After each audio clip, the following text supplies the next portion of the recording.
guys. Good to be in New York. The weather, listen, yesterday, that breeze hit me. I'm used to 90s coming from down south. Thickness. The breeze hit me, hit my face. I was like, where's the sunshine?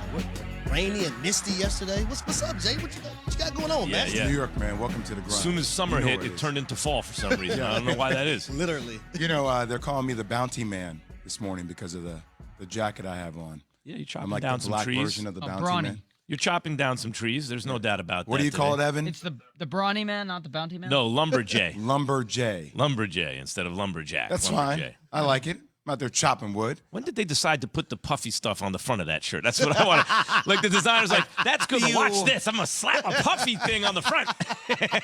Max, what is that, Gore-Tex? Max, Hey, James, you should not be talking about fashion, James. What do you mean? I look good. Do you? What are you wearing right now? You gotta say that with more confidence, He's James. wearing- Yeah. I don't feel like you even believed yourself. Wrestling T-shirt. Yeah, okay. You almost said it like a question. You're like, I Did he look say good. a I look wrestling good? t-shirt? Yeah, Also, I'm wearing a wrestling T-shirt and a hoodie. another observation I realize is, as professional athletes, when you see another professional athlete, like you always look them up and down. It's just habit. Like you assess the field, Here right? he Assess goes. it. And Here I was he like, goes. man, Harry Douglas got cute ass feet. Bro, He got if you don't size get out 7 here, shoes, we're man. on national TV, got man. You can't be doing this. You wear size 7 shoes. No, I don't. I wear 9.5. Don't let it fool you. Why you got to round it up? In Zoom sneakers. in on this man's feet. Look at those cute little feet. Hey, we in here. They man. are He's like- adorable. I look I at have my to wife. admit I'm it. like, oh, baby, you got cute feet. Get outta Now, here. do you keep them pedicured up and all that? Yeah. Yeah, of course you do. It's like when you ask somebody young, how Manicure, old? everything. When you ask somebody when they're young, how old are you? And they're like, oh, I'm 20 and a half. I'm I'm 20 and a half. Are you still trying to get the half joints? You still trying to get the half joints? That's where we're at right now. I'm 9 3/4. So Just go ahead and round that up to 10, Harry. Yeah. Round that up to 10. down to Came out the 9. gate this morning. Y'all You came call out me the gate. Lumberjay. I'm calling you Little Feet Harry. Let's go, baby. Meantime, I'm laying low. Lay low, Today man. is the anniversary, guys, of Title IX, and we have you covered. Our sisters in the industry, 2 of them anyway, Chiney Ogwumike and Jessica Mendoza, 2 trailblazers in the sports world, will be with us throughout the show. I'm looking forward to that, of course. Listen, and this is not like, let me just be very clear about this. We are not the show where now we're talking Title IX, so we'll have a female on the show, the token female. These are the homegirls. These are people. Yes. Jessica Mendoza, we talk about baseball all the time. Well, as much as we talk about baseball. And Chiney is just a star. Chiney Ogwumike is one of those people just winning in life. Just at everything. Where'd you go to school? What'd you do with your profession? Are you smart? Are you charismatic on TV? She's like, yeah, Stanford, you know. I'm going to find out what's wrong with Chiney Ogwumike. Everything is too perfect. I don't even believe she's a real person. I'm going to find out what's going on. All right.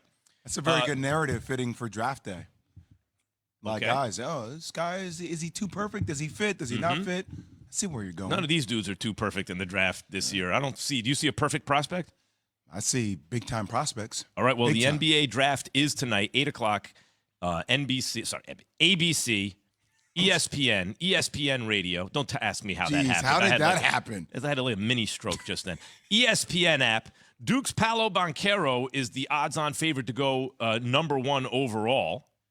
Caesar Sportsbook Banchero is minus 200. Then Auburn's Jabari Smith is second, plus 150. Gonzaga's Chet Holmgren is plus 1,000. I'm surprised by those odds. I got to tell you the truth.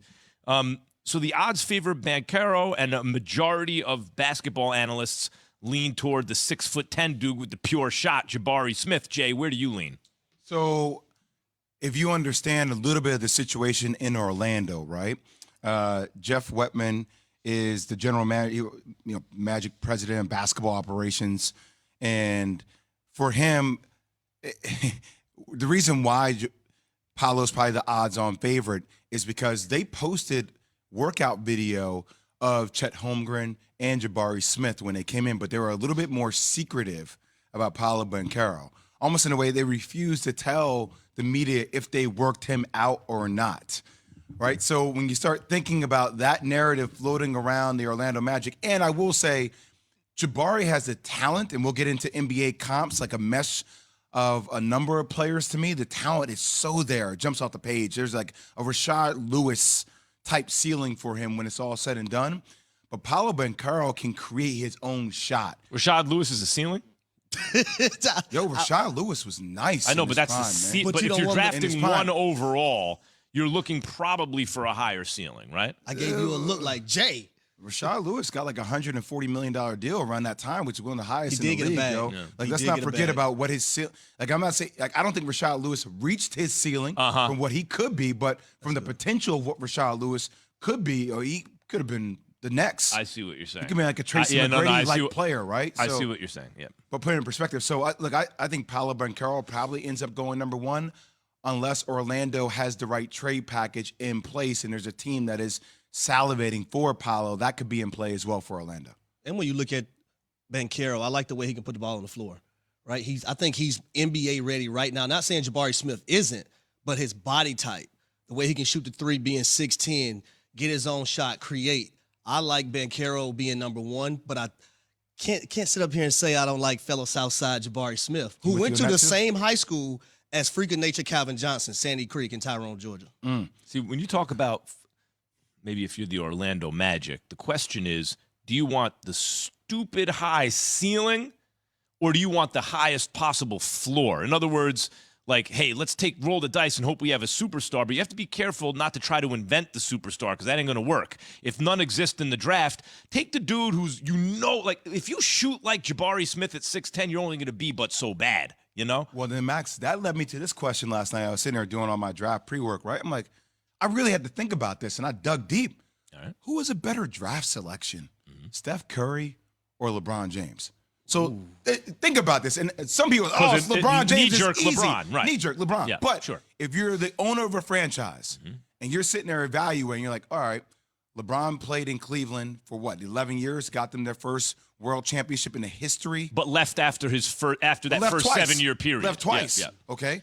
But Stephen Curry has been with the organization his entire career, has led you to 4 championships. Has been a magnet for Kevin Durant. And he's been the staple of their signature of their culture that they have.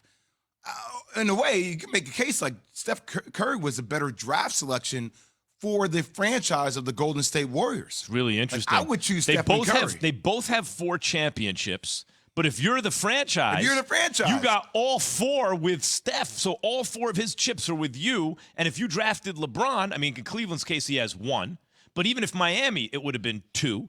Right? So if you're the franchise, Harry, you want all the chips. You want a dude who's going to stay. Where's Paulie? Paulie, what did you put in the damn cups?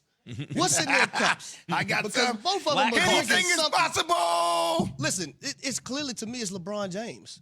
I don't think anybody has been under more pressure than a guy like LeBron James. Not only that, you look at the body type. It's the same situation where you're going through right now when you talk about the Hawks and you talk about the Dallas Mavericks. And a lot of people, they would have chose Luka over You just Trae compare Young. LeBron James No. and Stephen Curry to Trae Young and Luka Doncic. I'm just saying, like, when you look at the Well, I mean, the way I can understand you it. look I at the know- way I know those where guys it's are going. playing. You know what I'm saying? Yeah. But A Harry, lot of that people- you're looking at it from if you're looking at it from the athlete's point of view, who turned out to be better, it's LeBron. But if you're looking at it from the franchise's point of view, Face of the NBA. LeBron yeah, but he ain't James. on. What good does that do your franchise if he's gone? But Steph is there with you the whole But see, time. this is where you But get into ha- context, though, let me because ask y'all if you're the this. franchise, if you have your stuff like handled correctly, is LeBron James leaving?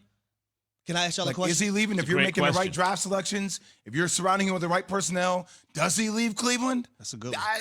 So that's why I struggle with it, though, right? Because all those pieces, Bob Myers in place for Golden State, it's a different kind of culture. if they trade Hickson for Stoudemire and start putting a winner around LeBron, does he ever leave from Let me tell you something about LeBron. To me, that dude has a little wanderlust. You know, he's looking at other horizons. To me, it just doesn't seem like he was going to stay anywhere the whole I time. have to ask y'all this. All right, when Kevin Durant went to the Golden State Warriors, was Steph Curry the best player on that basketball team? No. No, All Kevin right. Durant was. Have you ever had that conversation about any team LeBron's been on? Well, was No, that? but LeBron again, has Harry, been- LeBron you're has looking been at the it. best- Of course, Yeah, you're of course, looking at we're it not- from LeBron's point of view. What Jay is saying is Steph stays there and is a magnet for KD. So if you're the owner of the franchise, do you want the better player who leaves or the lesser player who still gets you the same 4 chips, So y'all but they're all telling for me to you? look into the future. You're telling me to be Miss Cleo. Well, I as mean, a No, owner. in I gotta be honest, retrospect. Golden- In retrospect. They got him with the 9th pick. I mean, they got we joke with Seth Greenberg, who's coming on. That's bad by the on Knicks our as show, well, right? too, Like so even Duke basketball. passed dudes over Steph. Yeah, a lot of people have passed. So the ability to say, "Hey, that is a talent that I'm going to be able to get with that draft selection." Yeah, and it knowing what pans you out that know way. now, Harry. And by the way, you got him for a cheaper deal off the injury first to build your franchise the correct way. It's going about it differently. But you said it though. They surrounded him with the right pieces. I hear you. Harry, knowing what you know LeBron now, in James was retrospect, who's the Don't you best have draft pick? More margin Mo for error. Williams. Not a knock on Mo Williams because Mo Williams can ball, but LeBron was in the finals with Mo Williams. And You're company. arguing who's Steph better. No went one's seventh, arguing yeah, that. yeah. Yes, LeBron's better, clearly. Knowing everything If, you know. if I'm starting a franchise When we get- as a owner, I am taking LeBron James. All right. Keyshawn, J. Willimax is brought to you by Mako. That's Harry Douglas in for Key today. Need a paint job on your car? When life throws you up, just say, better get Mako. Go to Mako.com today.